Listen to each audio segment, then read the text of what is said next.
Good morning. I'm Maya Wiley. I am the Senior Vice President for Social Justice here at the New School and also the Henry Cohen Professor of Public and Urban Policy. And I want to welcome you to the New School. Thank you for being here. And just say first that this provocation, I think what we're doing here today is a provocation.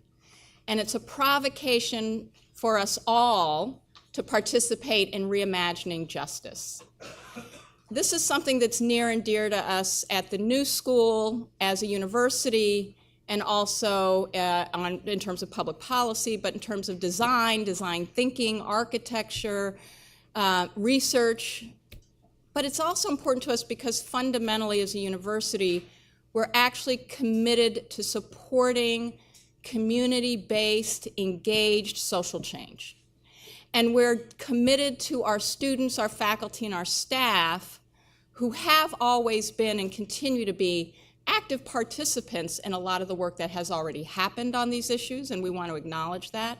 But also we want to really respect, acknowledge, and elevate the fact that we're even able to have a conversation about reimagining justice because of the tremendous activism of folks in organizations and communities in the city and actually across the country who've demanded that we reverse the type of carceral state we've created as a nation that has essentially criminalized poverty, it has criminalized race, it has criminalized entire communities, and all coming from a place of both bad policy and social disunity, and a failure to identify the fundamental investments we need in all our people in order to have a functioning society that we all can live in well.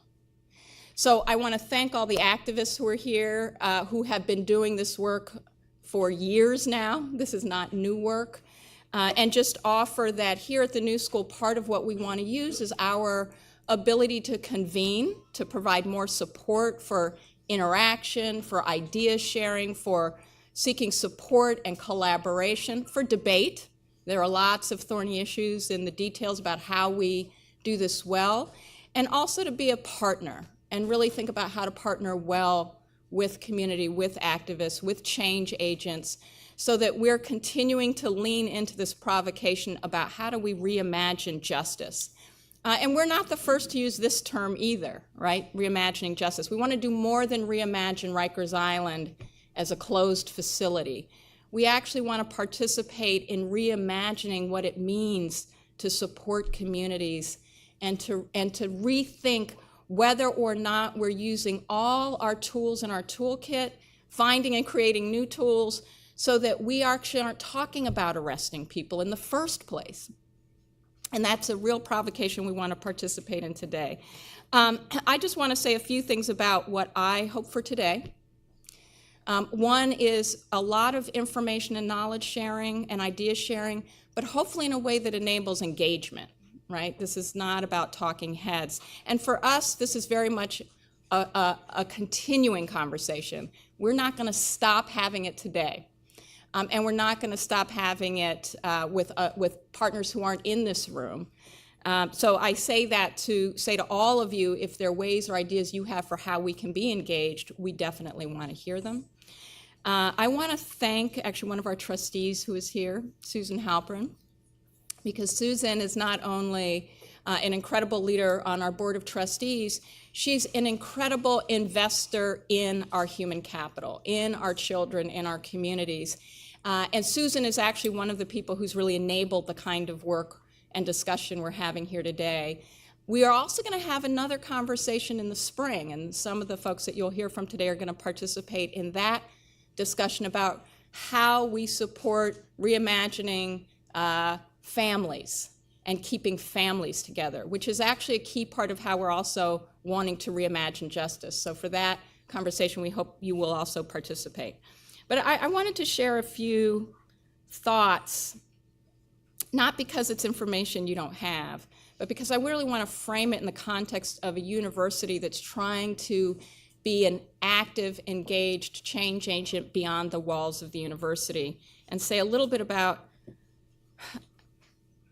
how important this conversation is to all of us at a personal level.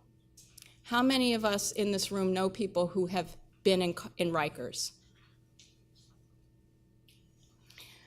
I have, when I worked for the Mayor Bill de Blasio, which was a tremendous honor, I actually spoke to Kalief Browder's attorneys when he was released, because we were trying to figure out not just obviously the policy side of this conversation about how we could deal with the fact that there were too many pretrial detainees at Rikers and that there were too many children. In fact, there should be no children at Rikers, and thank God for the activism that's changed that law and raised the age. But that also that there was such a human cost to the mistakes we make as a society and how we treat people. And Kalief Browder was really, and the journalism and the efforts to bring his personal story to light, the personal injustice to light, was something that we felt like we also had to recognize. Just recognize. Just say, we're tremendously sorry and humiliated by our failure of you as a person. And when Kalief Browder committed to suicide,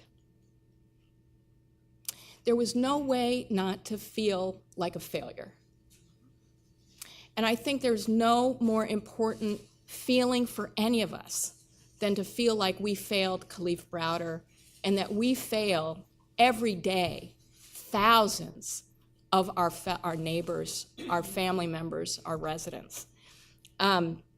And we do that by policy decision that forgets people and the actual lived experience of people. And you know, when I think of Rikers, the history of Rikers, I don't know, how many of you know the history of the island? Right, a few people. It started, and I find this a tremendous metaphor for what Rikers represents. You know, it started as a trash dump. Well, it started as a farm. Let's be honest, it started as a farm. It was someone's farm, and the city bought the farm. So think about that. It was a place that provided sustenance, but for a relatively short period of time. And then when the city bought it, rather than a place of sustenance, it became a trash dump, literally a trash dump, because they could no longer dump trash in the ocean. So they started, and this was before dumping it in Staten Island, which became the next problem. But dumping it at Rikers, and it because of coal and the fact that the city was burning coal, and that was a big part of the waste that had to be addressed, it became named the Valley of Ashes. The Valley of Ashes. And that seems to me the perfect metaphor for what Rikers actually represents today. It is the incineration of the hopes and dreams and aspirations of far too many people. And the other thing I want to say about that is it's not just because, and we all know these statistics, I know you're here because you know these statistics, it's not just that, you know, 80% of the population is pretrial detainment, people who haven't been convicted of a single crime, and so many of them nonviolent offenses.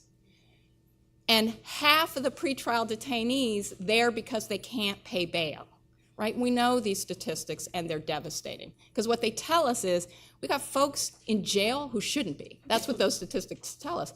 But it's also a story, we rely on those statistics, and the discussion of those statistics is so front and center now. And in fact, we've seen bipartisan proposed legislation in Congress, right, about taking some important steps, some steps I support, on thinking about how you reduce sentencing times and end 3 strikes and you're out. And Donald Trump, having been opposed, has sort of found that maybe he should support it. I don't know why, because he's also the Justice Department that reversed some of the reforms that the Justice Department had made at trying to reduce sentences for people before he came to office.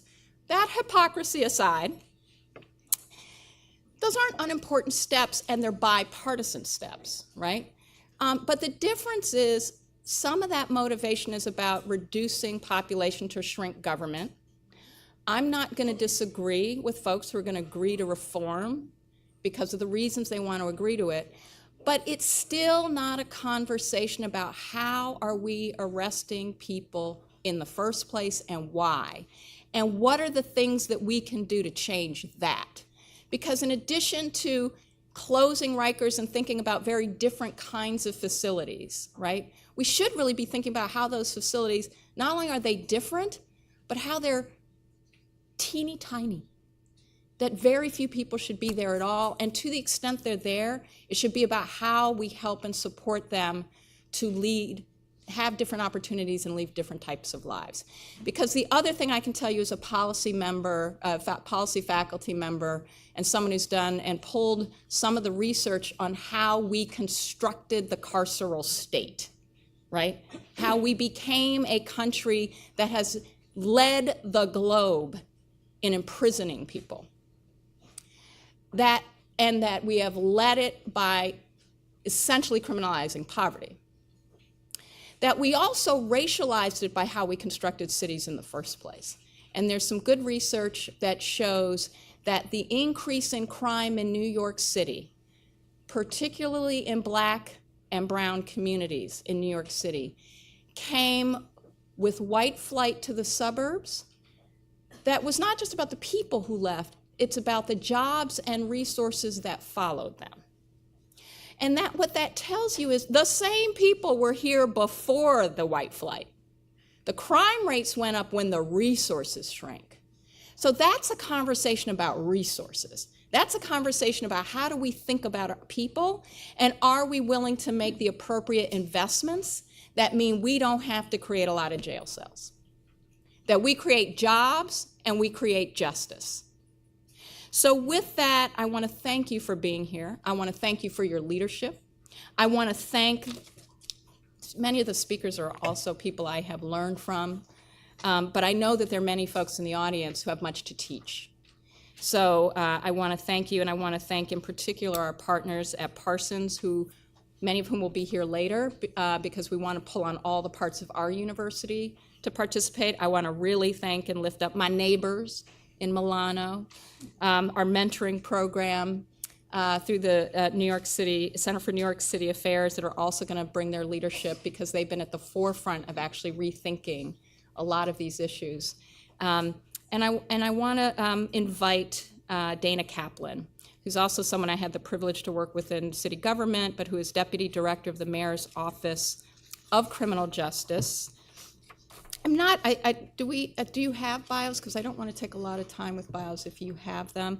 But suffice it to say, I know that there are lots of things we will agree about and disagree about with city government about how it's approaching this. The thing I hope we hold is that we have a lot of allies in city government who are really trying to bring the best of city government to these discussions. And I want to really thank Dana for being one of those people, for being here and for being willing to help us understand just where the city is right now in its thinking about reimagining Rikers, so that we have a baseline of information about what's actually happening on the city side so that we can reimagine justice together.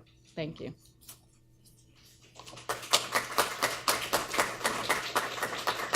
And I want to thank both Maya and also Melanie, who I work with both before and during city government, for hosting this event.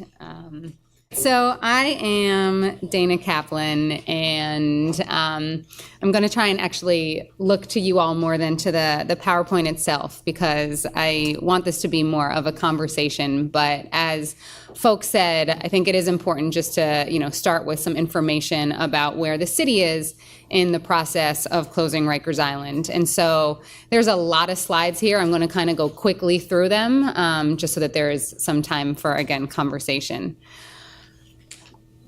First of all, I think it's always important to talk about the moral imperative of why we are closing the jails on Rikers Island. And in this conversation, I work at the Mayor's Office of Criminal Justice, but I always want to start with an appreciation and a recognition of the fact that we have taken, as the city of New York, the official position that we are moving towards the closure of the jails on Rikers Island is because of the work of so many community organizations and advocates and formerly incarcerated individuals and grassroots groups from across the city who really held up the fact that it was a moral imperative for us as a city to reimagine justice and to close Rikers Island. And I, can't underscore enough how momentous a moment this is in our government and in our city. And the fact that that moment came about because there was wide, sustained grassroots support that really called us to action on this. So why we're closing the jails on Rikers, I think probably for many in this room, there may be people who've been involved in those efforts to kind of put forth this call to action. And so I don't think I'm, saying anything that is new information. But again, we want to just remind ourselves that we have our efforts to reduce violence, our efforts to reduce recidivism are limited by the jails on Rikers Island, limited by the design, limited by the location. The facilities themselves represent the design and philosophy from an era in which mass incarceration was both, one, allowed to flourish, and two, flourish in a way that was about punishment, isolation, and really something that we are working hard to turn around. So again, I don't think I'm saying new information for people in this room necessarily, but just so important to underscore, the challenges of the facilities on Rikers Island. Visiting loved ones is difficult, even prohibitive. It can take hours to travel to Rikers Island. Visitors have to go through several checkpoints when they get there. For people who have jobs, daycare responsibilities, this takes away, a full day or more, not to mention what the experience is for, young children who have to take bus after bus and then go through several checkpoints just to see, their family member. It leads to some of the ongoing challenges that we have with criminal justice overall. So, travel delays can lead to limited time with attorneys and missed court appearances. People are woken up at 4 a.m. or earlier, 3 a.m., to travel to court and often, might not even make it in time for their court appearance. So it's just an unpleasant experience, a dehumanizing experience, but also it impedes the very things that we know are the parts of what is a more just justice system, which is being connected to service providers, families, attorneys, and then being able to have, effective access to the courts. A little bit of background context, and again, I think that there may be folks in this room that have a lot of this information, but I think for a lot of people in the city of New York, we hear Rikers Island, and people don't actually, what is that? So just some information that we like to share, that it is a jail. So as Maya said, we're talking about primarily people who are held pre-trial, and then a smaller number of those who are sentenced to less than a year. All jurisdictions have jails. And right now, we talk about Rikers Island like it's one facility, but I think very important to note, Rikers Island, right now New York City has 11 active jails. So there's actually 8 facilities on Rikers Island, and then 3 other facilities in the boroughs, Manhattan Detention Complex, Brooklyn Detention Complex, and then the Barge in the Bronx. And so we're talking about closing Rikers Island, but it's both talking about closing 8 facilities on Rikers Island, but also a recognition that, frankly, the 3 other facilities that we have in the boroughs are also not aligned with what the vision of justice is that we think is the appropriate future. So I don't think any of us that say that, the Barge or the boat in the Bronx is actually the type of more just justice system that we want to see either. So we're really talking about a transformation of all of these institutions. And that brings us to, where we are right now, which is the city's focus on a system that is smaller, safer, and more fair. So one of the things that we've seen in New York City is that there has been a lot of progress in terms of reduction in the number of people in the city's jails. And I think that that's born from a lot of different reasons. I think that same vibrant, organizing, grassroots, nonprofit advocacy community that is part of how we got to the closure of Rikers Island is also part of why we see a slightly different approach to incarceration and detention than we see in the rest of the country.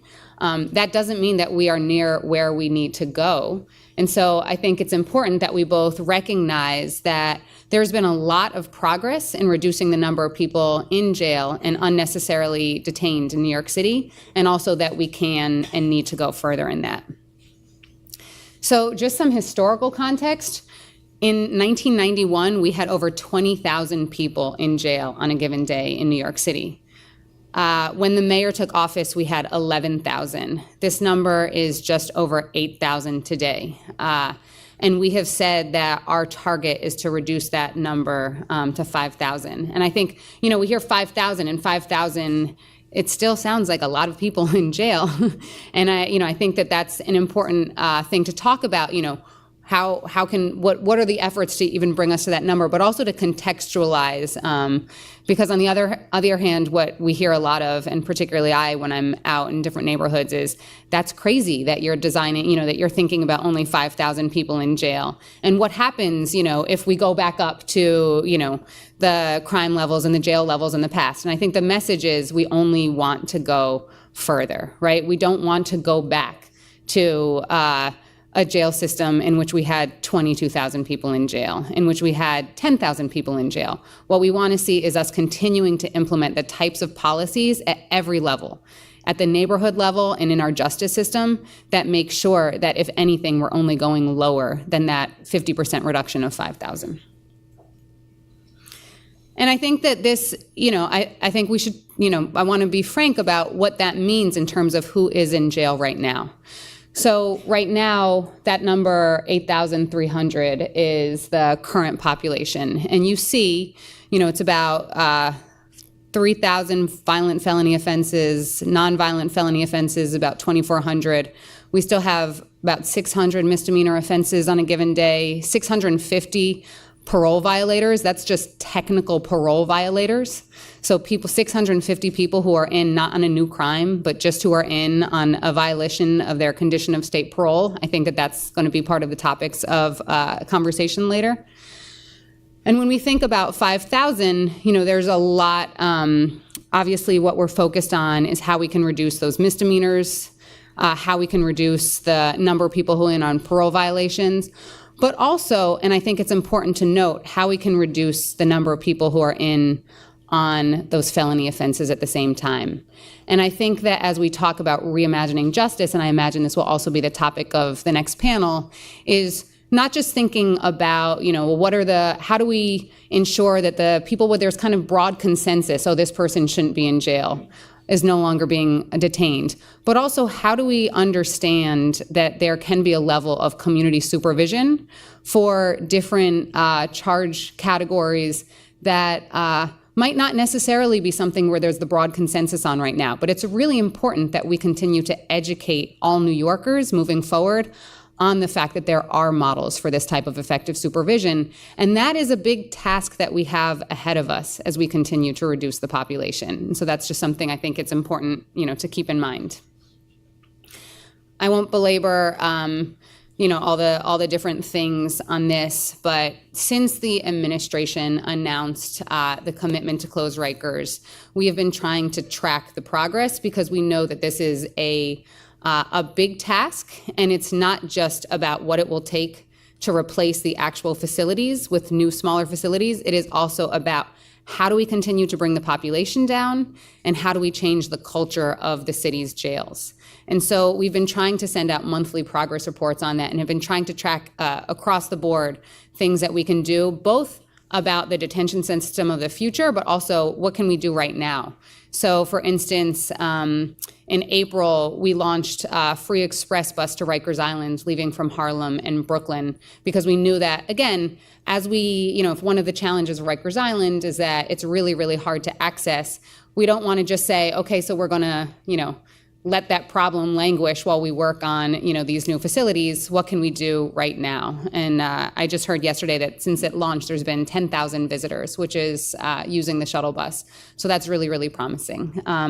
But we do put these regular report cards or scorecards out. And so that's something that if people want to check out our website, they can check on, and we can also, put anyone who wants on the mailing list.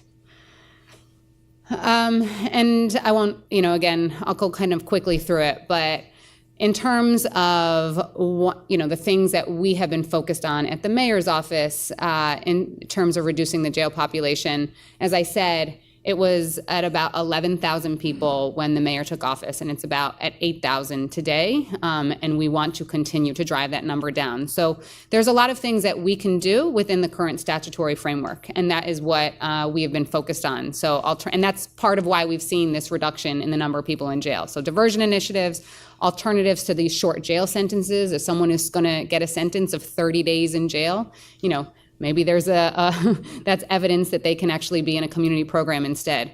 Bail reform initiatives within our current statutory framework, and targeted initiatives.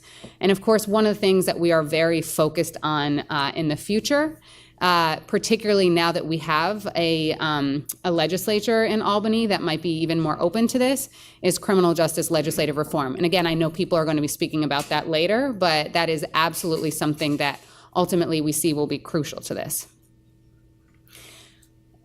We also know that closing Rikers Island, and we've heard this loud and clear, Rikers Island is a building or a set of 8 buildings, but it's also about how do we build a different culture within New York City's jail systems. And again, that is something that we believe will be supported by having new facilities, but that's not something that we can wait until there's new facilities for. And so the city has been very focused on things such as expanding and offering universal discharge planning and transitional employment support for everyone leaving city jails now through our Jails to Jobs program, offering 5 hours of programming to everyone in city custody, expanding crisis intervention training for correctional officers, providing peer mentoring and supportive services, and a whole host of other things that we could have a whole conversation on, but I just want to, again, underscore that we know that closing Rikers Island is not just about the facilities themselves. It's really about how do we transform New York City's criminal justice system. And that's what makes this moment so powerful. And also that's the challenge ahead. And then finally, that brings us to the borough-based jails plan, which is just specifically how we actually can achieve the closure of the physical jails on Rikers Island to replace it with a smaller, safer system that has smaller facilities that are under this different type of model. And so, the kind of high level of that is that, as I said, we're planning for having no more than 5,000 people in detention on a given day. We're planning for 6,000 beds, just to kind of have that additional swing space and allow the considerations of classification separating men from women, pretrial from sentenced. The context for that is going from a system where right now we have 11,300 jail beds. We closed in the summer GMDC, one of the facilities on Rikers Island. So pre the closure of GMDC, we had 13,000 jail beds. So it's basically our intention and the plan is to shrink that system in half. And we are planning for 4 borough-based sites in Manhattan, Brooklyn, Queens, and the Bronx. And again, we are very focused not just on what it takes to develop these facilities, but also how do we change the culture and the programming within. The goals for these new facilities is to be more fair, more safe, and more efficient. And just really quickly, that gets back to what is the purpose of this all? Is this just a bricks or mortar project? No. We know that housing people closer to their families and home communities, providing greater access to social services and community service providers has positive outcomes across the board. We also know that this is safer, not just for people who are incarcerated and detained in the city's jail system, but also this has a significant benefit for staff and people who work on these facilities or in these facilities. And I think that that's a really important message to underscore as well, that better lines of sight, better smaller units, better programming, there is a benefit to that to everyone. And I think that that's kind of an important point to get across. And then, of course, in terms of the efficiency of the justice system, it's just, people should have quick and safe access to justice. It's something that, of course, there's speedy trial legislation and a focus in our office at improving case processing times. And, I think the Khalif Browder case is one of those ones that underscored and, was completely emblematic of all of the challenges of how people can just languish for way too long without fast access to justice. We know that closer to the courthouses and better attorney access is one of the types of things that can help make that possible. And I'm actually going to talk a little bit more about the process than I think we sometimes have a chance to do in these forums, because I think that the process of what has happened to date in planning for these borough facilities is actually pretty important. So after we announced the commitment to close Rikers Island, we developed a justice implementation task force that has 3 different working groups focused on design, culture change, and reducing the jail population. And those 3 working groups have a mix of both city agencies, nonprofits, other justice system stakeholders, formerly incarcerated individuals, design experts. It's kind of a wide range of folks because we know that there's no way that this is going to happen with the city alone, without that expertise. So as we thought about the borough facilities, one of the things that we developed was a set of design principles that were developed by that design working group, and I think were shared and reviewed by different advocacy organizations who helped to develop and inform them. Some of the people who are speaking in this afternoon's panel on design are also members of that working group, and so I'm sure that can be a more rich discussion, but I think it's just important to note that, when we think about these designs of these facilities, we wanted to stay grounded in what were the principles or how they could be informed by a broader conversation.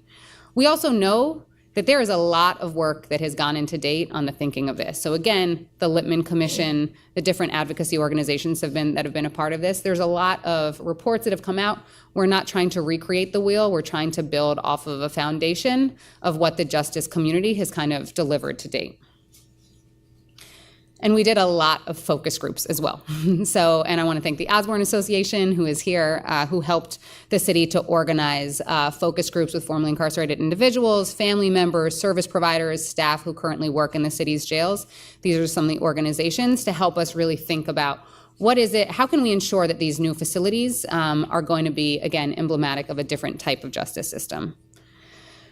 And just really briefly in terms of what that looks like, the program themselves, I think I won't go into all the ins and outs of, the design, but what we're really focused on is kind of from the point of intake and admission to the point of release.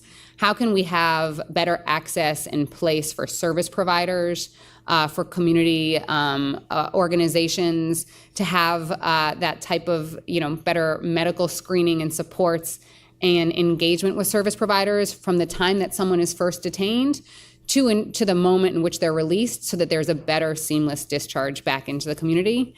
How do we have better educational and medical programs while people are in detention? And then how do we support a better interaction with the outside? So a public service-oriented lobby right now, and again, I think, as I mentioned, the challenges of Rikers Island and the visiting there.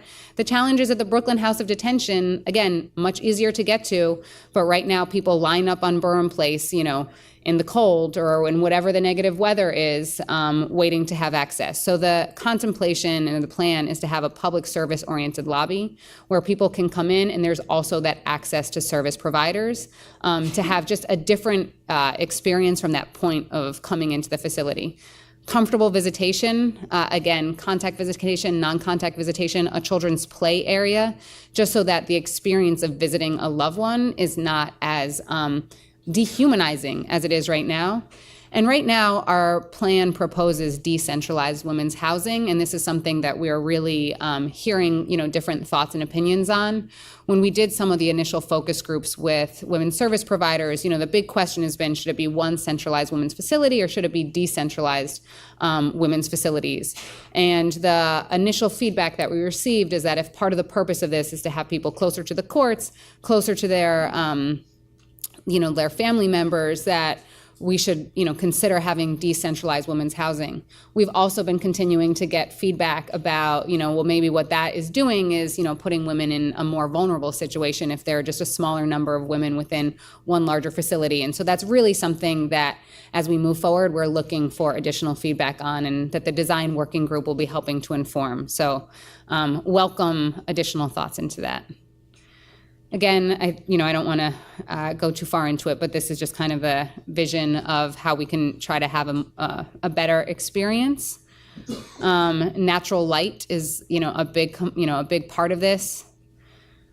The child-centered visiting space. And in terms of the facility itself, I think that the important things is just natural light, programming space, and access to outdoor recreation in smaller units. So that's kind of the core principles here of, how do we ensure that we are, and it is not just about bricks and mortars, but we also know that changing culture can be supported by design.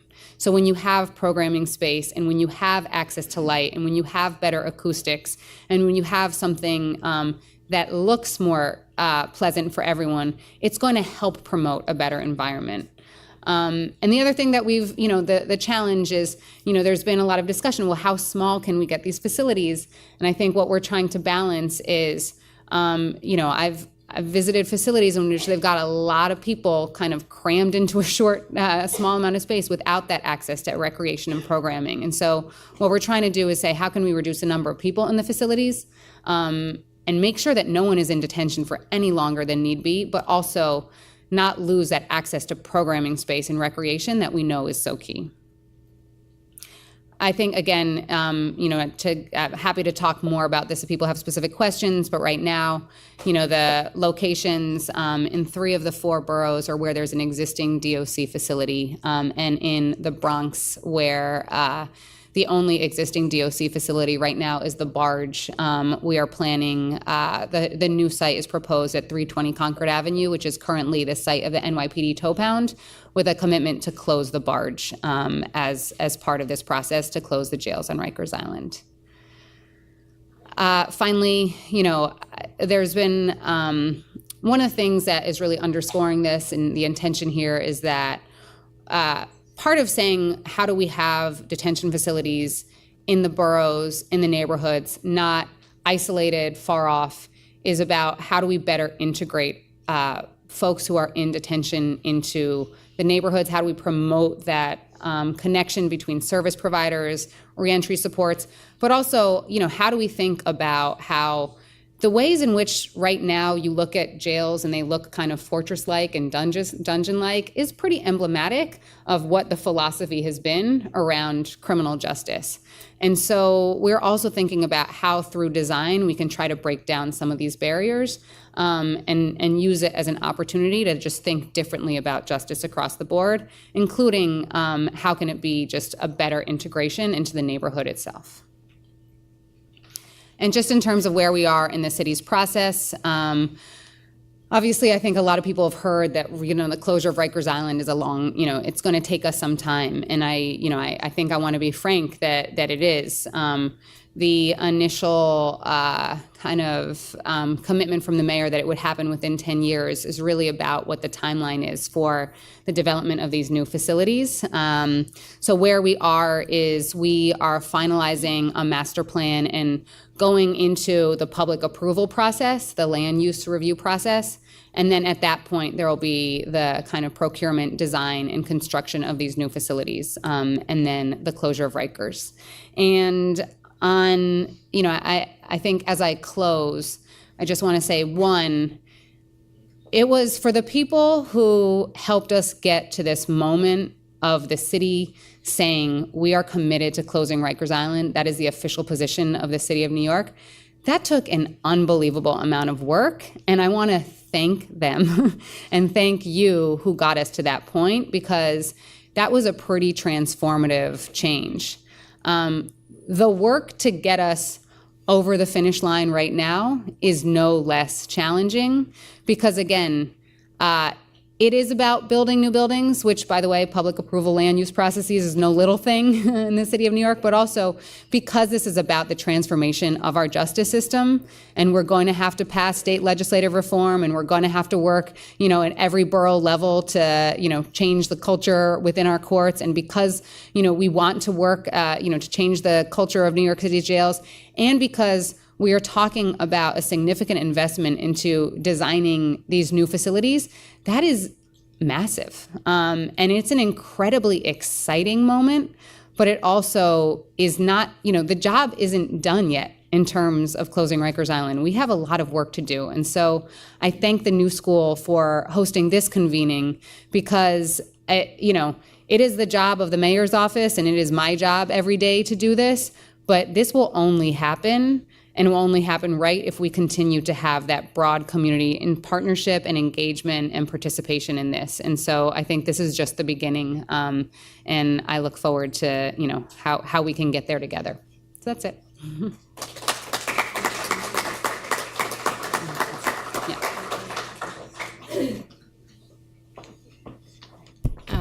Thank you, Dana. And we're actually, in part because of the weather, recognizing the weather conditions, we are trying to get back on schedule. I apologize for the late start. What I'm going to ask is if folks have questions, that we take because we want to get to the next panel, because some of our panelists are going to have to leave. If we can get your questions, Melanie was going to announce that you want to come do the announcement, because I think what we can do is take your questions and have Dana answer them and submit them separately so that we can gather all the questions and get them answered outside of this. So good morning, everyone. Thank you so much for coming out this morning. I'm Melanie Hart. I'm the Director of Social Justice Initiatives here at the New School. I really appreciate everyone being here. One of the things you did when you came in and registered was I hope you got an agenda and you got Post-it notes and a pen. I hope everyone got one. Our idea today was that you would have an opportunity. As you're hearing different conversations, obviously different things are going to arise for you. You're going to have different thoughts, ideas, recommendations, and we wanted to make sure that we capture that. As Maya mentioned, this is a launching conversation. It's a launching conversation for the work, but we also want to make sure we're engaging with you as much as possible. So everything that we hear back today, we want to give back as we think about what the work is for next month, next semester, because this is ongoing work for us. So with those Post-it notes, you'll see around the room this chart paper. So that's for you if you have thoughts, questions, and other things that you want to consider and that you want to engage with us about and that you want to engage with yourselves about. We'll also do a little exercise because I know we're going to be sitting for a while today and I want to make sure people are getting up and breathing, and there's food in the back for anyone who hasn't had an opportunity to get any. So please make sure you're getting that. But we certainly want to keep the day moving. I thank Dana for coming. I thank all the speakers. I think we're going to move on to our next session right now with these amazing panelists. Yeah. So sorry, you saw me do a little self-help, because we really want to also make this a little more dialogue-y and a little more discussion-y. So we're going to move to chairs, and I'm going to ask Lilliam Barrios Paoli and Ana Oliveira and Jennifer Jones Austin to join us in the front. And as I said, maybe we can get, we'll also try to make sure we can pass out, maybe we can get note cards. Again, because we do want to continue this dialogue with the city. We really want to thank Dana for being here and her time. We'll ask her indulgence if we can get the slides and share it with folks so that everyone has, if that's okay, Dana. But also so we can get all the questions and then we will get you the answers, right? And that way we don't have to skip over any of them. Great. All right. So this is my self-indulgent part of the day because well, it's all my self-indulgent part of the day because there's nothing more important to me than this conversation. But I say self-indulgent because I have the tremendous pleasure not just of inviting three of our important thinker, doers, change agents for the city of New York, but because I just love every one of them individually as people and am proud to count them as friends. But Lilliam Barrios Paoli, who was my neighbor in City Hall, her office was next door to mine. And I learned so much from Lilliam, and not just where the bodies were buried and who buried them, although she knew that too, but much, much more importantly is just someone who has such a long history in city government, in so many different parts of city government, and how it operates, but with a deep, deep and abiding commitment to actually supporting people and living full and healthy lives, and her entire career has been dedicated to that. And Jennifer Jones Austin, who heads the Federation for Protestant Welfare Agencies, but again, another who has been a leader in city government as well, but also deeply, deeply committed to social change from a variety of perspectives, and most importantly, it's supporting an association that is deeply committed to supporting community. And Ana Oliveira, who heads New York Women's Foundation, but who also I impressed into service when we created the Commission on Gender Equity.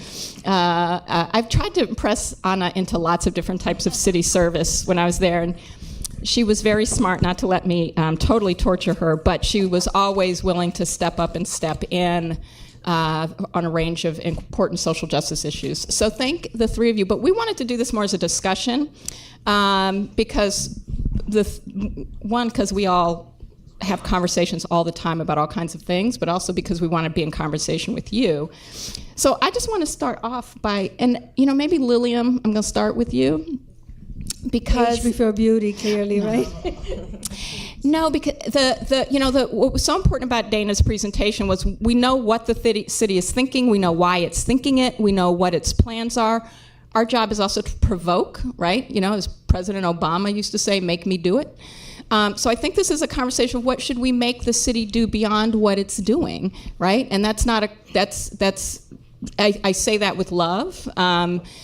Because we do have to do better by our residents. It does have to be more than just reimagining the physical plants, although that does matter, and we will talk about that later today. But it's also this notion of poverty and the causes of incarceration. What more should we be talking about? So, one of the things that I have learned after a very long learning curve is that in social services, we tend to give clients the services we have as opposed to the services that they need. And so that we have all this one size fits all, and rarely does the service that we have meet the needs of the people that really need the service. So part of what I would love to experiment with is services that meet the client where they are. Why did you get into the criminal justice system, and how can I get you out? What services do you as a person, as an individual need? And some of them may be, rather generic, but some are not. And what we do is that we give everybody the same kind of thing and waste a lot of time and money doing that and not necessarily achieve the goal. So I think that would be, kind of a generic caseworker, if you will, that would meet with a person, figure out what got you here. My sense is that most people that end up in the criminal justice system they are driven by poverty, lack of education, bad health care, bad housing, a panoply of things. And when they all get together, not all of us would end up in the same place. So how do I get you to a different space? How do I get your children to a different space? Because, once we always like to start with children because they're wonderful and cuddly and lovely and small. But the reality is that if you save the mother, you'll save the children. Mm-hmm. And you have to start in that very important nexus. And the father, it's a family is an important unit, and as much as we can do to safeguard it. And, the idea that what we do with domestic violence is that we render the woman homeless, put her in a shelter so that we can help her. It's so preposterous, it's beyond absurd. Because we absolutely, the children suffer from it, the woman suffers from it, and we do nothing to fix the situation. So I think that's where I would like to end, with a much more tailored triage place, if you want. Mm-hmm. I think it would be much more effective. Mm-hmm. Jennifer? So I have long sat at the foot of Lilliam, right? And so as I sit here and I listen to her, I am encouraged, and I feel in many ways affirmed by what you're saying, because FPWA is taking the very same approach. By way of full disclosure, I serve on the Board of Correction in addition to being, at the head of the Federation of Protestant and I'm glad you do. And I'm glad that I do too now. I'll share with you all that when the call first came to serve on the board, I hesitated. I resisted. I said no, thinking and believing that I really didn't have a lot to offer, because I had not really worked in the criminal justice space. So I didn't want to just occupy another seat on the board and just be, another head voting yay or nay. And then it occurred to me that maybe there was something that I could contribute. And so I became involved. And one of, in the very first days of being on the board and going out to the jails on several occasions, and particularly Rikers, I came to understand very quickly why I should be on the board. Because had escaped me the correlation, the intersection between poverty and justice involvement. Of course, I knew that poor people more often than others are involved with the justice system, but I didn't really understand the intricacies. When I went out to Rikers time and time again, I began to appreciate that, and I'm just going to go out there and say it, Rikers is like modern-day slavery. The difference being that there's no real skills building. So although, I don't like slavery and what it did to my ancestors and what it does to my people today, there were some skills that were being learned, if you will, when we were out in the fields working and we were becoming blacksmiths, etc. There's no skills building going on in Rikers or in any of our jails. And so people who go in disadvantaged come out further disadvantaged. And so my team and I at FBWA began to look at this and began to appreciate how great is the intersection. 40% of crimes attributable to poverty. 80% of people incarcerated are actually impoverished. And we began looking at what is the response. What are the health and human services agencies that are out here contracted with to help people who are languishing in poverty move to a better way of life? How are they engaging with the justice system? We surveyed our member agencies, better than 170 faith and human service agencies. And we quickly grew to understand that less than 2 handfuls hold themselves out as working with the justice involved. Yet all of them really are working with the justice involved, because the intersection between poverty and justice involvement is all too great. And then we realized that there's this stigma. People don't, human service agencies don't really want to say they're working with the justice involved because there doesn't seem to be any sympathy there. Maybe people don't want to give money to help people who are in need if they think they're criminals. And in turn, many in the justice reform movement don't really talk about poverty because that's then a double stigma. And we realized more needed to be done. So picking up on Lilliam's points, what we're doing is we're looking at what is the responsibility. And I use that word responsibility, with meaning and intentionality. What is the responsibility of health and human service agencies that say that they're in this to fight poverty and to keep people from languishing in poverty, to appreciate that they have to get involved in justice intervention and that they need to look, just as Lilliam said, at their programs and service offerings and figure out what are the nuanced and needs and attenuated circumstances of individuals and families becoming justice involved. They have to appreciate that when someone is coming out of incarceration, you can't just offer a workforce development program that you give to a mother who's, had experiences with substance abuse, or to someone who has a disability. The needs that present are very different, and how they will be engaged with is very different. So how are they leaning in and figuring out what more do we need to do around workforce development? Mental health and health services and trauma. Most of our health and human service agencies, maybe they suggest somebody receive therapy or counseling, but they're not looking at the trauma that attends, not just to persons who've been directly justice involved, but to their families. We're offering foster care services and child welfare prevention services and not looking at, but the child is traumatized. Each and every time that child goes to the jails to see their parents, they are traumatized. How are we dealing with that trauma? We ignore it, and then we think, why can't this child do better in school? Why does this child have anger management? And so we're looking at, and we're developing policies and program recommendations for this mayoral administration to focus on how are you working with the health and human service agencies with which you contract annually to focus specifically on this population? What are you doing around a continuum of care, coordinated care? It's not enough to give somebody 5 hours of reentry programming, to send them out and then think that they're going to be good and their families are going to be good. What are we doing to ensure that these people, our neighbors, have the supports they need, not just in the immediate days following incarceration, but sometimes over the course of their lives? Because our society, the society we live in, does not let them forget what their lives have been like, that they have been, quote, criminals. So let's not forget that they're going to need continuous services to help them carry on and prevent their reentry into the system. We also shouldn't forget that even if you do not have a criminal record in this society, you have a harder time getting a job than folks sometimes who do if you're Black or Latino. That's right. Anna, so we've heard from Lilliam, we've heard from Jennifer, a lot of confluence around poverty as a problem and not aligning supports and policies and services around that kind of prevention of the criminalization of poverty. What should we be doing about that, and what can we do about it? Okay, good morning, everybody. Thank you so much for having me here.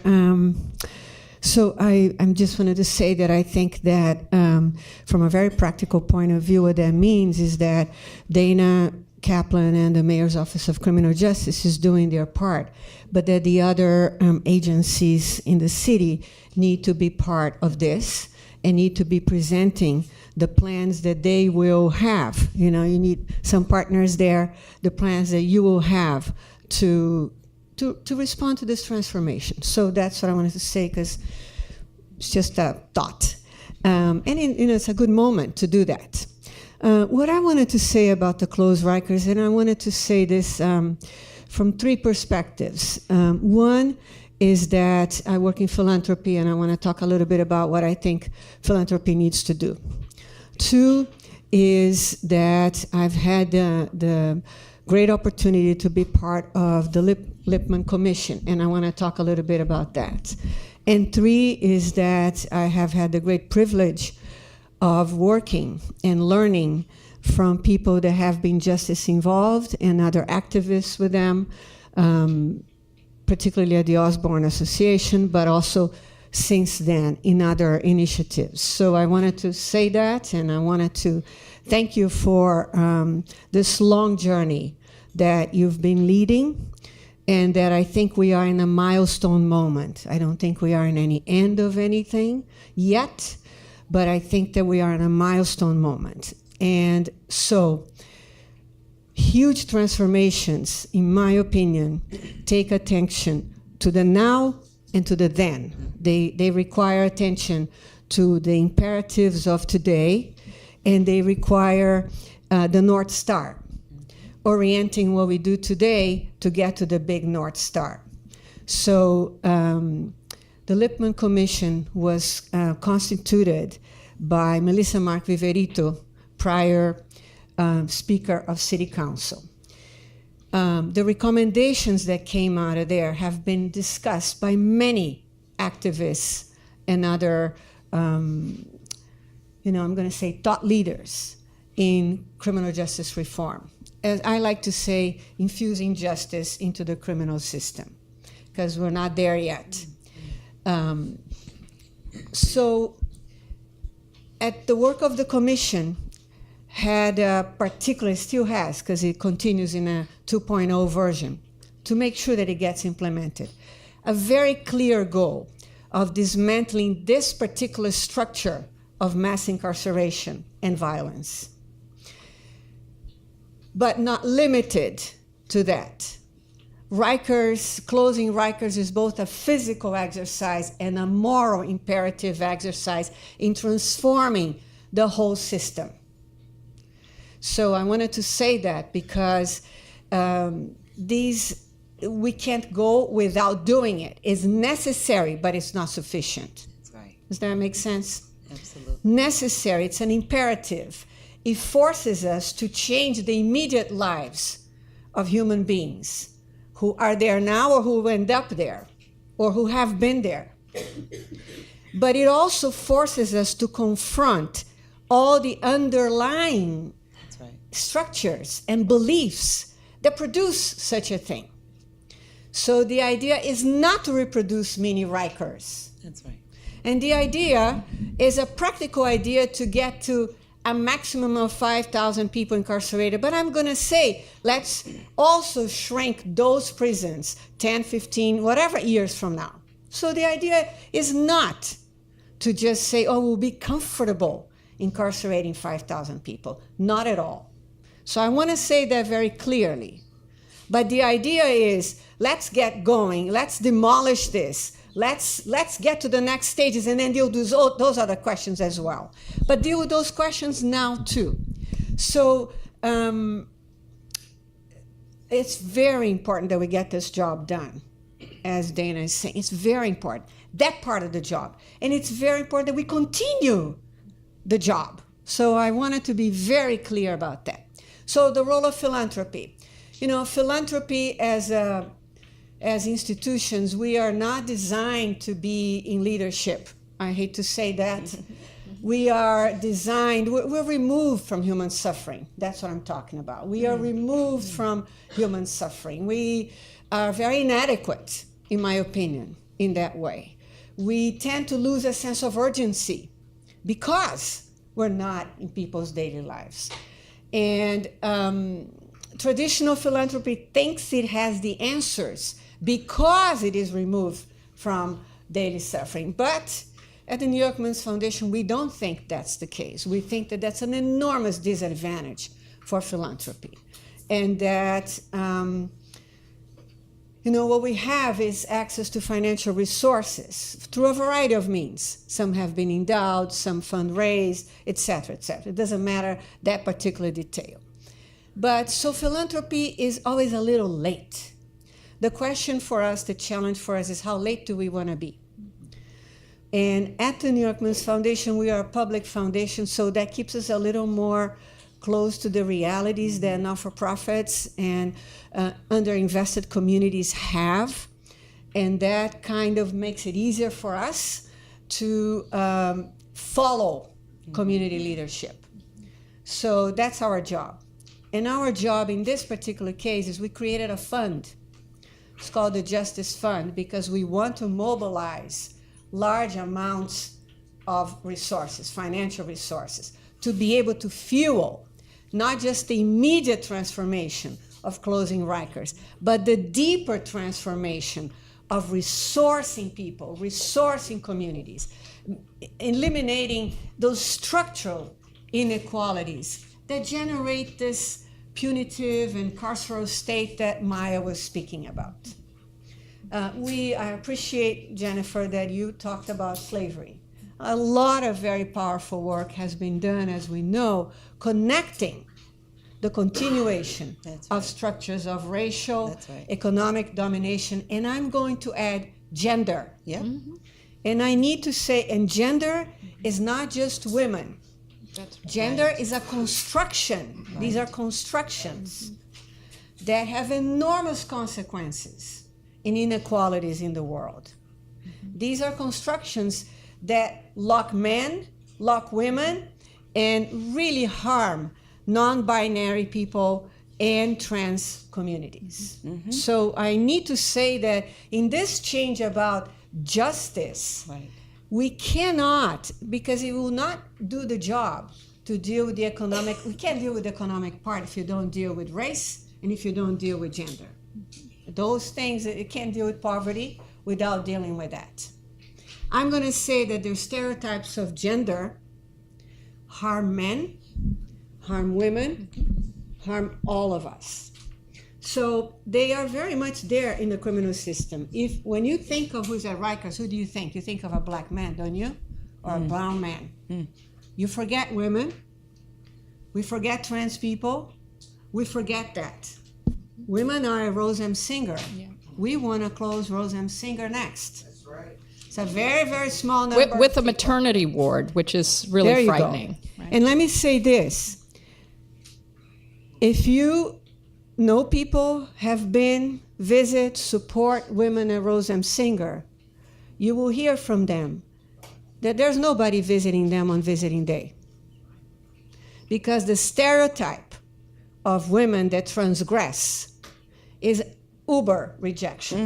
Uber rejection. And let me say another thing. Women do time, not just when we are incarcerated.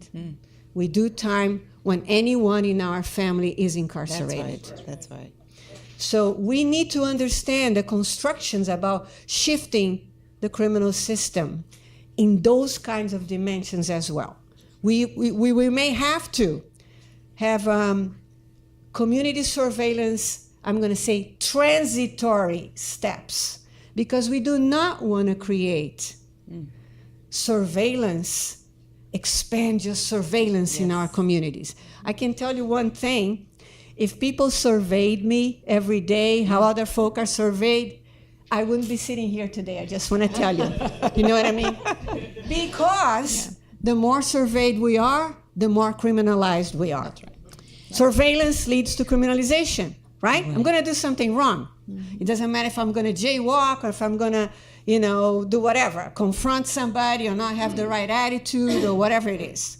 So I want us to understand progress as part of what we need, reduction of harm as part of what we need, but not the end game. I just want to pick up on what you're saying. I applaud the mayor and the administration for taking the steps in building a robust plan to close Rikers. I think it's a great plan. I'm anxious about what happens when this administration ends, given that it's a 10-year plan. Like, how do we ensure that all of the foundation, the necessary foundation, has been built, so that the next administration doesn't come in and say, "Oh, this is not what should be done," and suggest doing something differently, and we lose the strides and the gains we've made. That's a real concern for me. But I think what's also important is that we have a game plan, a two-pronged game plan that is administration-driven. One that focuses on reducing the number of people who are incarcerated, but also that focuses on true prevention. Yes. Keeping people from becoming involved in the justice system.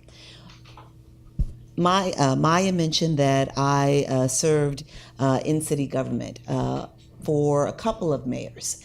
And I worked in the Administration for Children's Services, and then I also worked in City Hall.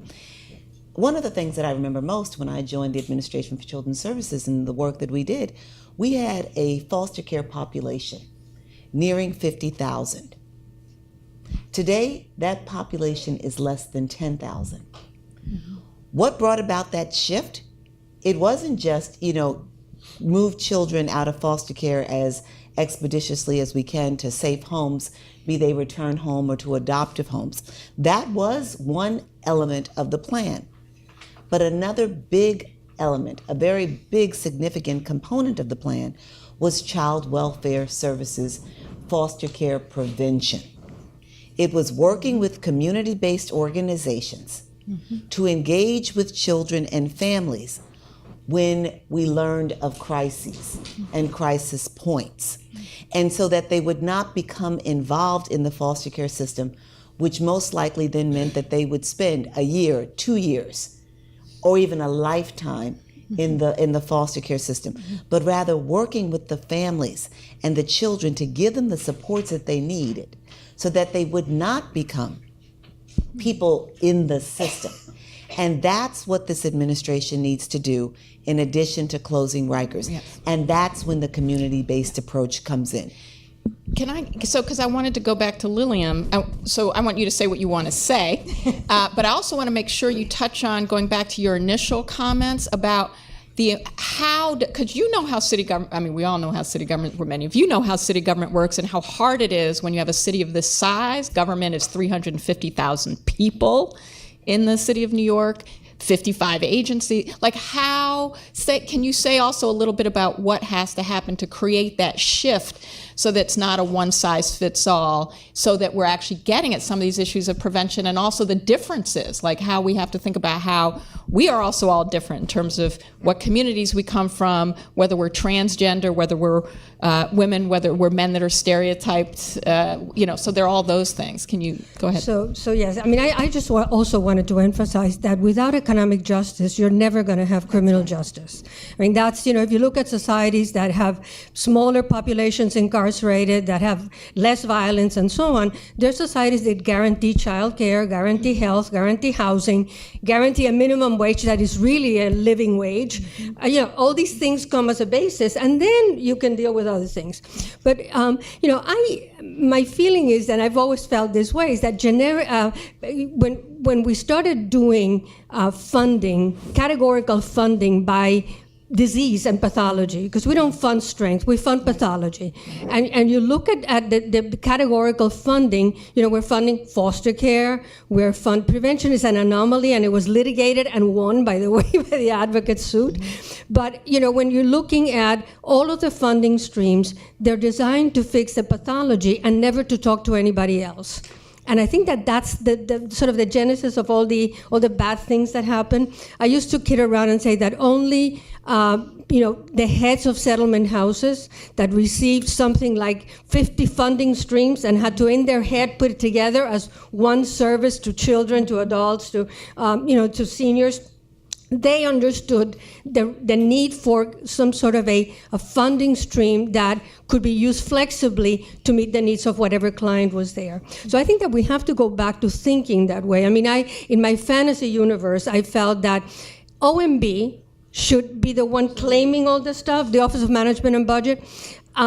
They should be claiming all these things, but agencies should get X amount of funding, generic funding, and they should be accountable for what kind of service that they deliver to the population in their neighborhood. Mm-hmm. So that if you come to me and what you say to me is that you need housing, but I realize that before I give you housing, there's 7 other things you need, I can give you all 8. Yeah. As opposed to now, all I can give you is a voucher for furniture, a voucher for, God pray the landlord accepts it. Right. And, and at the end of the day, you don't end up in a better place than you've been. And I think that that's at the bottom of everything, is that even with the services, we don't get people out of poverty. Because at the end of the day, they cannot get a living wage, they cannot get affordable housing, they cannot get health care that is rational, they don't have child care, and on and on and on.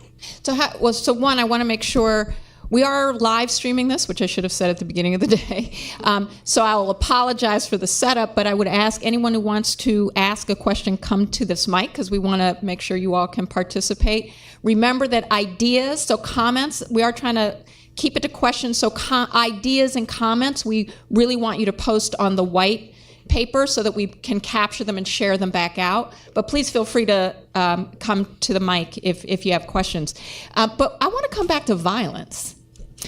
Because if you remember the slide that Dana shared with the stack of who we were talking about when we're talking about who remains incarcerated, right?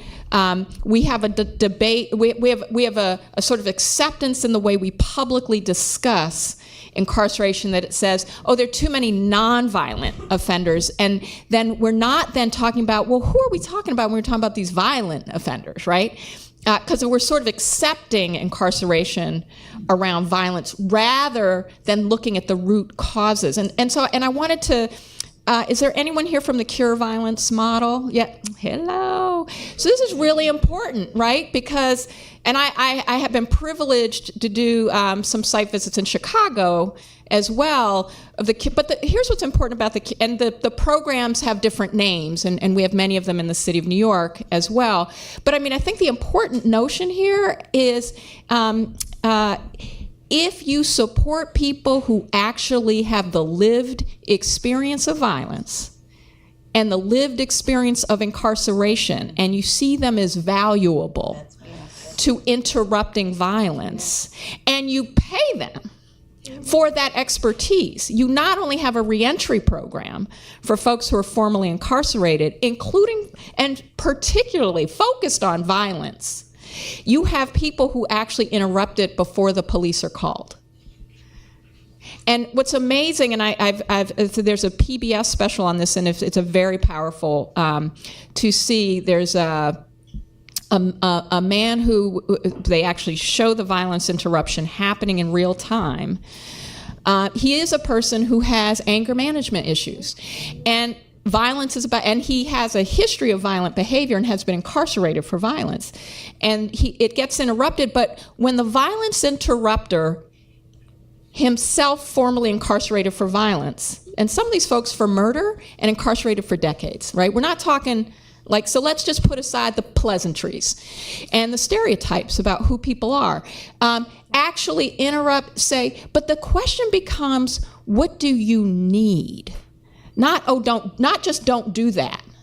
What do you need? And when the answer always comes back, job, I need a job. I need housing.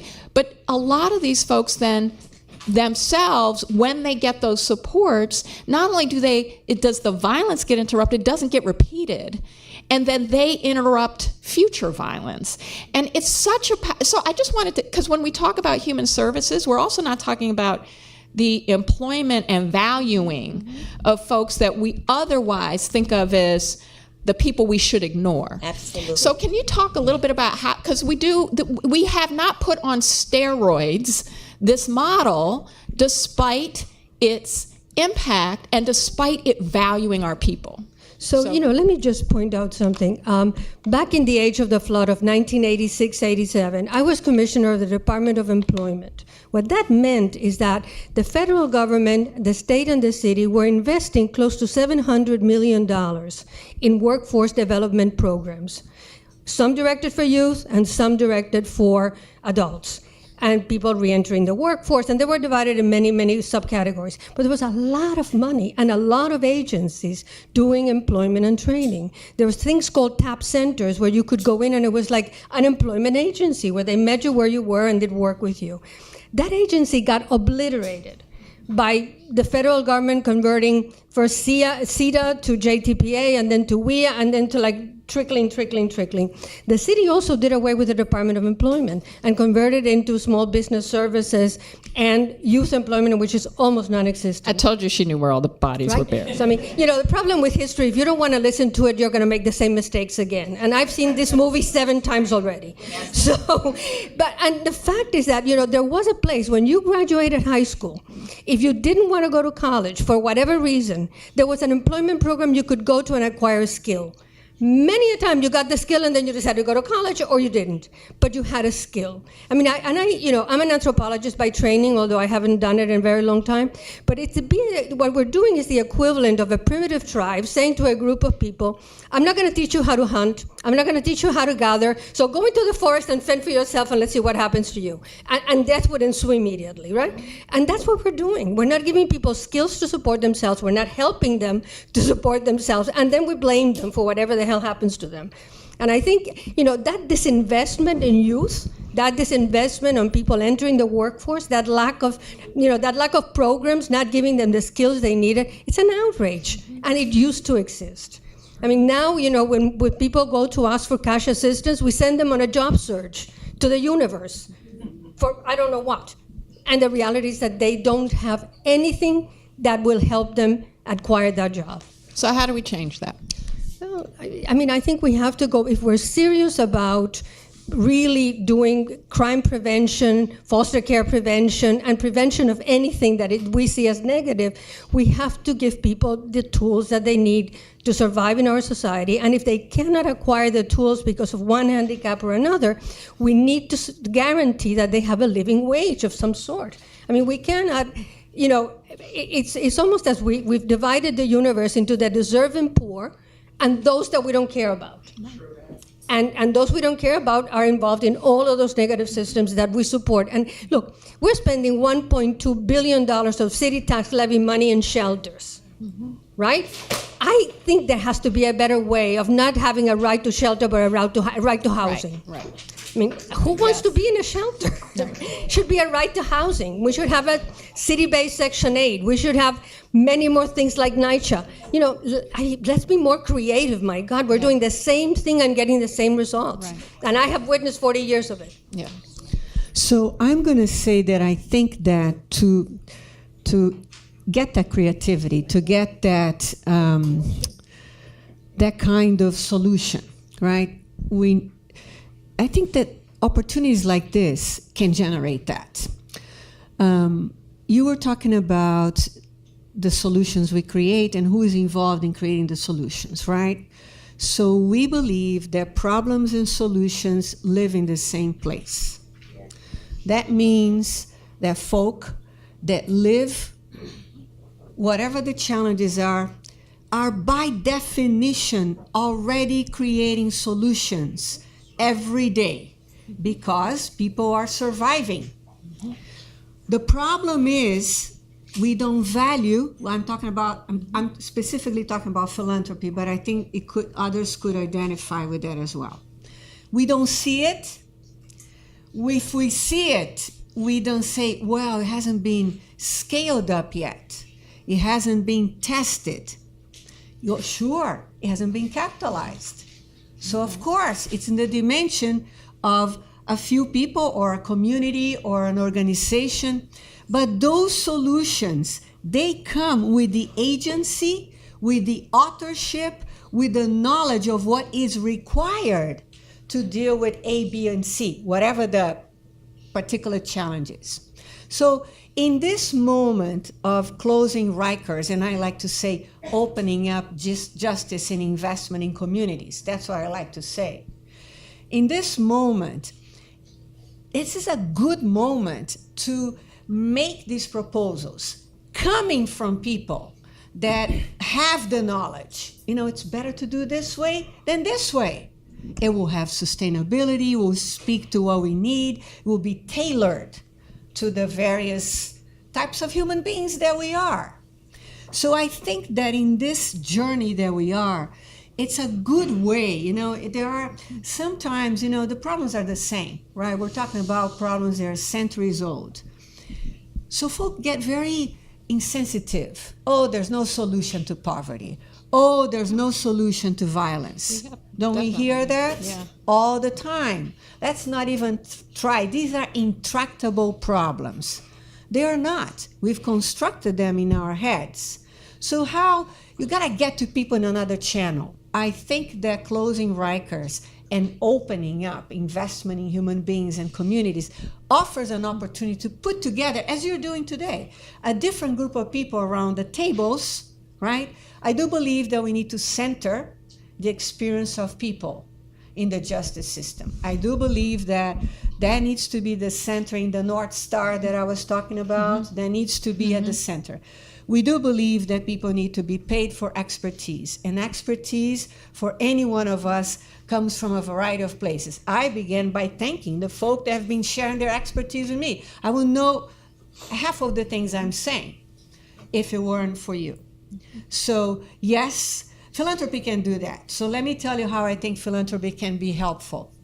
I think we can be helpful. My job is to bring other folk I'm organizing philanthropy because I'm in philanthropy. Is to bring other foundations to invest. Foundations typically say, oh, I don't fund criminal justice. We'll be like that. But we will say, no problem. You fund education, you fund health, you fund housing, you fund etc. We can frame that and offer an opportunity. Second way that philanthropy can help. Philanthropy actually can pay people for their expertise.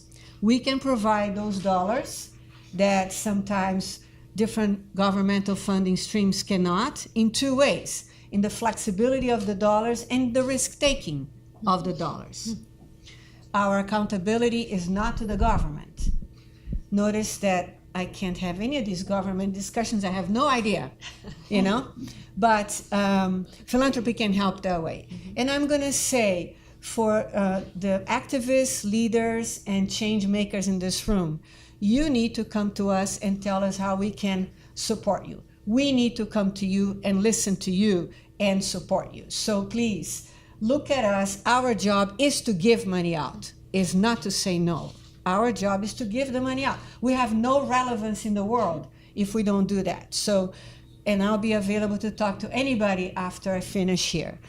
You know me, so Some of you know us. And So that's definitely one of the good ones. just Yeah. Yeah. think about opportunities. So I do want to make sure if anyone has questions, you come to the mic. I do want to, because I think this is important point about centering people as part of the discussion. I just want to note that at 1:45, we actually have that as a specific conversation, although we hope that's a conversation throughout the day, but with our self-determined solutions discussion. But I do want to bring it back to, so there's the who we don't typically look to, which is why we're going to talk about self-determined solutions in terms of centering people. There's also who we don't talk to in terms of power, right? I mean, in terms of the people wielding it. I think, Anna, you made the point, Mayor's Office of Criminal Justice is doing its job. There's questions about what other city agencies should be doing and how the city government should be marshaling its resources around prevention and solutions. I'm also thinking about the NIMBY problem, right? We the not my backyard. So while we're and that NIMBY problem comes in a bunch of different ways. It's both, look, Staten Island's not on that map, right? That's a problem from an equity standpoint. But there's also the even when we think about services and supports and where people feel welcome and show up is also an issue, and gentrification happening more and more throughout the city. So who should we be speaking with? I mean, we are going to keep talking with one another, those of us in this room, over time, but who's not in this room that we should be talking to and advocating with and pushing? So there are, we've been working at FPWA on this issue, looking again at what more the health and human services sector can and should be doing. We brought into the conversation institutions of higher learning, the institutions that are training people who will be social workers and policy leaders to look at how they can better train people who are going out into the world and who will be making decisions with individuals and communities that have significant justice involvement, appreciating that there is a lot of oppression and stigma, and stigmatization of people who've been justice involved that then is perpetuated by the people in power to make decisions concerning individuals and families. So that's one group that we need to do more with. What are the schools of social work doing? What are schools of public policy doing about this particular issue? We also are looking at what is the role of the faith-based community and other communities that are that place of first, response and engagement, and sometimes the stigma that they then evidence and that they perpetuate. And what are we doing with them to engage in anti-oppression training? Yes, they have it as well. We're looking at the mental health providers. How are they working with community-based organizations around trauma and health and mental health?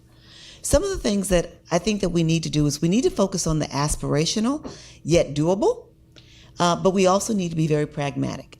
One of the things you talked about, persons with lived experience, and how do we make sure that the voices of persons with lived experience, those voices are heard?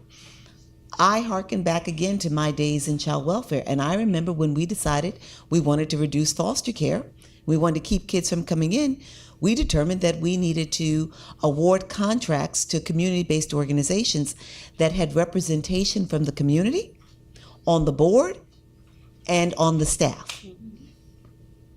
A very quick, doable solution is for the City of New York, in administering contracts and awarding contracts, to make sure that community-based organizations, be they providers of childcare, elderly supports, youth services, whatever the case may be, that they are requiring, as part of the contracting process, that people with lived experience with justice involvement are on their staff in paid positions and on their boards so that they can contribute to the programming, the directions that these agencies are taking. So there are things we should and should be doing around systemic funding. But when we're putting those dollars on the street, let's figure out those real meaningful impact points where you can make a difference.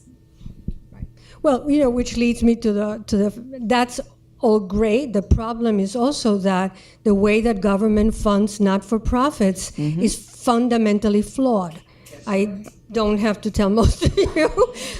No, the reality is that you have to have an endowment or a credit line to sustain the lateness in the payment. The reality is that, experience is not necessarily valued. The fact is that he who can hire the best writer gets the funding as opposed to he who does the best service. There's a lot of flawed behavior that has been institutionalized, and we need to look at it because we're not, we keep funding the same organizations time and time again in the same neighborhoods after the neighborhood changed. And they are no longer serving, their services no longer correspond to the reality in the street. And, so we have to look at it because no matter what we require, if you have the wrong organization in the wrong geography, it's not going to help unless they fundamentally change who they are. Yeah. And I always worry that we, because there's so much that government can and should do, that we also forget how much government tries. So I do want to lift up that I know the Mayor's Office of Contract Services, when both Lilliam and I were in City Hall, was certainly really understanding this as a problem and trying to figure out the path to fixing it. It can be very, very complicated. But it's also, so I do want to acknowledge that there have been real efforts by people who really care in government to fix some of this, but it hasn't been fixed, right? So that, but we also have to keep accountable, getting it fixed. The one thing I haven't heard is the private sector. And the reason I raise that is and I'm going to name real estate, because real estate developers are very powerful politically. And real estate developers don't like crime because it impacts their investment, right? Which fundamentally is luxury housing. But we don't actually think about, and so usually the call for resources and how the city expends funds as it relates to crime is policing, is incarceration, because they believe that's what's going to create safety. So it seems to me, and this is part of why I went also back to the cure violence model, that we're not having a discussion about how we've proven that different kinds of investments would actually produce what they want, right? I mean, this is where we have a place of possibility. I won't say inevitability, but a place of possibility to have discussions about what does it mean. That also is going to help on the NIMBY problem, right? But what does it mean to actually think about real public safety? And real public safety is really about opportunity and about looking at what we can demonstrate works. And that, so I just wanted to name that because I do think we do typically look to our community-based organizations and government rightly, but we also forget about the responsibility and opportunity with private sector, and so I just wanted to throw that out there because I don't think we should give up on the opportunity of engaging some powerful people in some of the. Talking about history, when the city had the fiscal crisis, many people in the private sector got together, and David Rockefeller started the New York City Partnership. And the partnership in those days was involved in education, in youth development, in housing. It was one of the premier groups that really turned around housing with the partnership housing, and they were really fundamentally involved in civic engagement, and that has sort of totally disappeared to a great extent. And I think you're right. I think it's a great opportunity to both, educate and leverage what they have to bring to the table. I think absolutely right. I am reminded, though, of a point that Dana made when she first began speaking, when she said, sometimes I have to tell people like what Rikers is. Right? And so, this is a problem if you don't understand what really the nature of Rikers. If you don't understand the nature of Rikers, if you don't understand what is this nation's mass incarceration problem, and if you don't care about it, right? So there are many people who go through life every single day here in New York City and beyond with no connection, no attachment, and no concern for, the incarcerated and the experience of those who have been incarcerated. And it's and part of the challenge is when crime is low, then those who are removed from it are less concerned about it. And so part of our journey, part of our challenge is how do you create greater awareness and create this sense of joint responsibility, and joint culpability, right? And so if we have to figure that out. Yes. And then we can get other parties engaged. I see someone at a mic. Yay. Okay.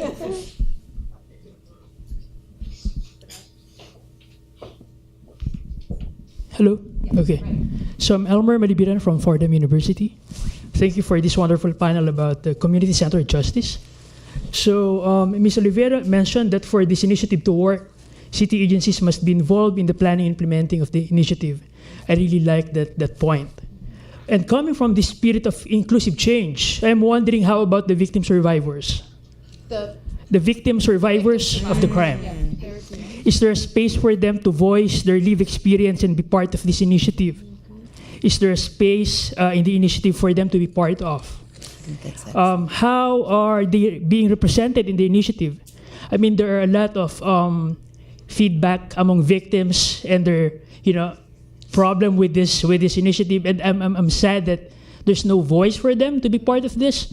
And if we are to reimagine justice, it should be to reimagine justice with victim survivors. And finally, the last question is this: is there a meaningful space for their needs, the trauma they have experienced, the disruptions brought about the harms they have experienced, and the invisibility in this conversation? Thank you for raising that important point. I'll open it up. So I'd like to say that is critical. I don't think that there is yet a designed process. This is why I think it's so important, this conversation that you're provoking, that is really owned by communities, because we need to come together on an equal table, and equal tables as they need to be wherever, many of them, where survivors, problem solvers, family members, policymakers, agencies, whatever, are really engaged in owning the solutions for those communities. And that would mean clearly issues around, how do we want to have our hopefully temporary local jails? But also, how do we want investments in the communities? What else do we want? This is a great opportunity to not just talk about incarceration, right? It's a great opportunity to come together, to break some of those barriers about this is the problem, these are the good people, these are the bad people, but all together, understand that we are all. And what are the issues? So we're going to locate something in the South Bronx. What else does the South Bronx wants and needs? Are people together talking about that? This is the moment to really reimagine community planning, to really reimagine community conversations and discussions. I think that's one of the things that philanthropy can help to support. And I wanted to just say two things. We have a fund, but the fund has incredible foundations, like the Ford Foundation, Open Society, and I want you to know the few funders who fund these issues. I mean, I think it's wonderful because they're large and have a lot of money, and there's a real problem because a lot of philanthropy doesn't fund criminal justice as criminal justice, although I think as we talk about what do communities need to be healthy, what do victims need, I think that is an important part of the conversation, very important. And by the way, many of the communities that have the highest rates of incarceration have the highest rates of victims. That's right. And we should not forget that, right? And a lot of the folks who are incarcerated have been victims themselves of crime. So these are deeply intertwined issues. And one of the things I think, and one of the things we're hoping to contribute as a university is this notion of designed thinking, right? Meaning, how do you create an inclusive processes for supporting people, human-centered, community-centered solutions is part of what we hope to support. Not because we have all the answers, because we know we need to support and that's why I asked, and I thank you for that question of who are we not talking to and who are we not naming. Yeah, I'll add, our work in this area has been funded by the Ford Foundation. And one of the things that we're centering on is health and mental health and trauma-informed care. For individuals and families affected by the justice system. And that is broad, right? That is both people who've been, justice involved, and then people who are affected by victims, families of persons. And so your point is very well taken. And one of the things that we appreciate on the whole, one of the things that has really been brought to the forefront by the de Blasio administration, and particularly, especially the First Lady with the Thrive Initiative, is the intersection or the overlay, if you will, of mental health, how it manifests and how it comes forward in so many problems that people experience. And so one of the things that we're looking at is, what is this city doing to make more available mental health and trauma-informed care to individuals and communities, preventive and intervention, protective, all of that. Excellent question. Well, I think you're making ours every day. So That's right.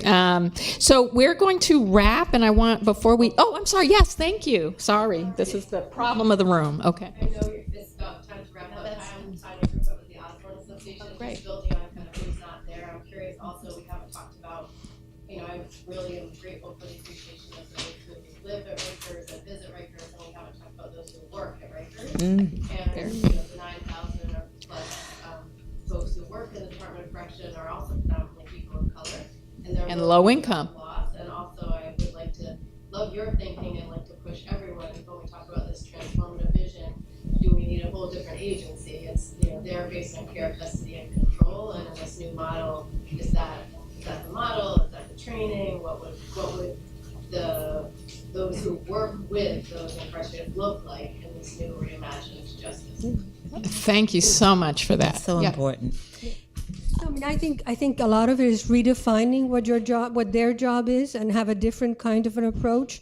I think that there has been an attempt to do that with policing. It's not where it should be, but at least there's a recognition that they're of service and they should be doing prevention as opposed to something else. And I think the same thing with the workforce at Rikers and people who deal with people who are incarcerated. Their mission has to be redefined. These are good people who wake up every morning and, they're the same as everybody else. It's just that they have been given tools and they have been given missions that are may not be aligned with what's best for the people they work with. So I don't yet have the solution, but it is, if you ask me what I think is the greatest challenge, or I should say one of the greatest harms being done, is the continuing destruction and devastation of Black and brown communities, in part informed or caused by who's policing who at Rikers and at other jails across this nation. The majority of correction officers are women of color. Yes. The majority of the incarcerated are men of color. Imagine the experience. Like I said, I don't have the answer, but I want you all, if you've never been to Rikers or any other jail, to appreciate this. Imagine the Black man who has to ask the Black woman for some toilet tissue. What does that do to the psyche? And she gets to decide whether or not he gets 2 or 3 pieces. What does that do to him? What does that do to the Black family? What does that do to the community? Imagine the correction officer who is having to police and control the behavior of somebody whose child is incarcerated, who lives 2 or 3 doors down from them in the community. What does that do to the community? What does it do to the child? Now, the children are no longer on Rikers, right? But I had an experience once with 2 correction officers, 2 Black women, who told me that when the Board of Correction got rid of punitive segregation, they jacked the correction officers up. Because when they were able to send the kids to the box, the kids came back and they were calmer and they didn't give them any problems. And I'm standing there and I'm thinking to myself, you are contributing. What you're telling me is that it was okay to break down the minds of these children, right? What are we doing to these communities?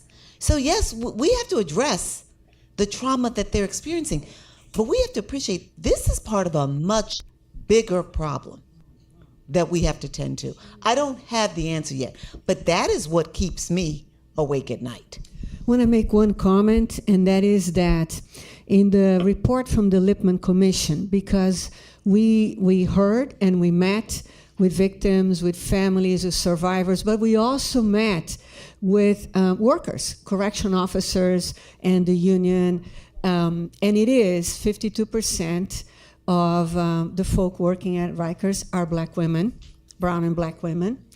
And he talked about, and they talked about, that the same violence, it's a currency of violence, it's a currency of dehumanization, that is a whole circle. It's right? And the expression was that the people working at Rikers are also doing time at Rikers, that the same conditions, right, apply.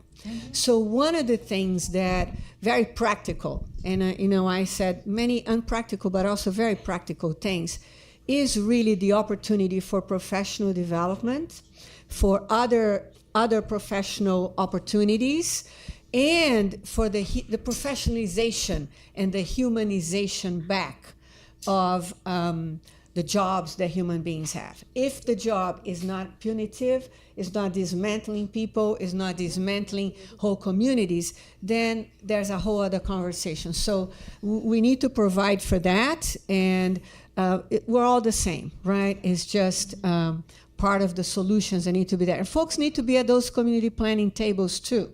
Folks working at Rikers, their relatives also need to be part of planning the solution. Yeah, I'm wondering if there are lessons learned from the fact that probation is trying to shift to a client-centered model as opposed to a criminalization model, and that's tough, right? Because Dana talked about the recognition from the city that there has to be a cultural shift, and I think that is important that the city has identified that. There's also, how many of you all have read the Stanford study from the 70s, right? Okay, so the Stanford study so this was the 1970s, and very simply, students asked to participate in an experiment where some were inmates and the others were guards. They had to end the study within like a day and a half. I can't remember they couldn't, because the students who were put in the guard role became so abusive to the and this is role play. This ain't real life. And they became abusive. There's something about the structure that brings out the worst in people who would otherwise not behave that way. And I think that's the other thing we have to remember, and to Jennifer's point. So rethinking, I mean, I think that's why we do have to rethink the space, which we will have the discussion on later this afternoon. Like how we even think about space actually impacts our relationship to one another, but also how we think about what the space is supposed to do and be is critically important, and a really complicated, but really important to put that in the room. So thank you for that. We're going to close, but I want to make sure I just give you all the opportunity. If there's anything you felt really important to say that you didn't get a chance to say, I want to just give you that chance. Good, thank you. Thank you. Well, thank you. And as we said, beginning, not an end. I hope we were going to take a brief break, but I really want to thank Lilliam and Jennifer and Anna, not just for being here today, but for the leadership that you bring to these issues every day.